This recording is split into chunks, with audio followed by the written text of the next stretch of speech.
L'actualité essentielle, c'est sur Kaziba News. Mesdames et messieurs, bienvenue à toutes et à tous.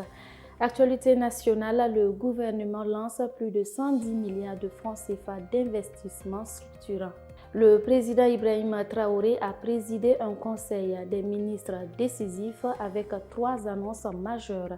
La transformation de l'initiative présidentielle Faso-Mebo en agence Faso-Mebo, un nouveau régime juridique renforcé pour les volontaires pour la défense de la patrie et le lancement de plus de 110 milliards de francs CFA d'investissements stratégiques pour l'éducation, la santé, l'agriculture et le sport.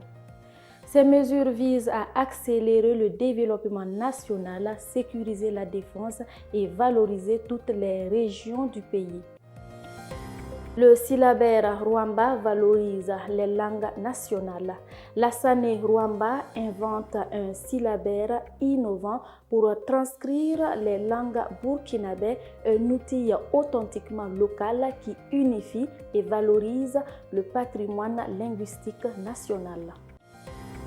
Au Mali, au chevet des héros, le chef suprême des armées montre son soutien. Le chef suprême des armées du Mali, honoré pour son courage et son engagement, s'est rendu à la polyclinique des armées pour saluer les soldats blessés. Cette visite, symbole de respect et de reconnaissance, souligne son rôle exemplaire dans la défense de la patrie et le soutien inébranlable accordé à ceux qui protègent la nation. Crise Bénin-Niger, Niamey campé sur sa position. Le Niger maintient la fermeture de sa frontière avec le Bénin, invoquant la défense de sa souveraineté et de sa sécurité. Une décision assumée par les autorités nigériennes qui privilégient la protection du territoire et les intérêts nationaux face aux pressions extérieures.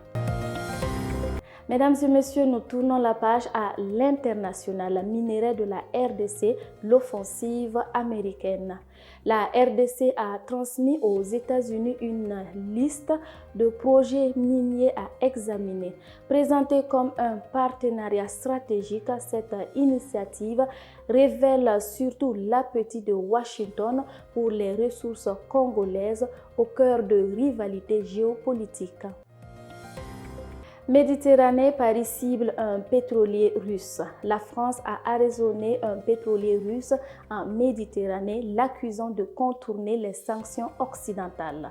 Présentée comme une lutte contre une supposée flotte fantôme, cette opération illustre surtout l'escalade de la pression française contre les exportations énergétiques russes, symbole de la résilience de Moscou face aux restrictions imposées par l'Occident.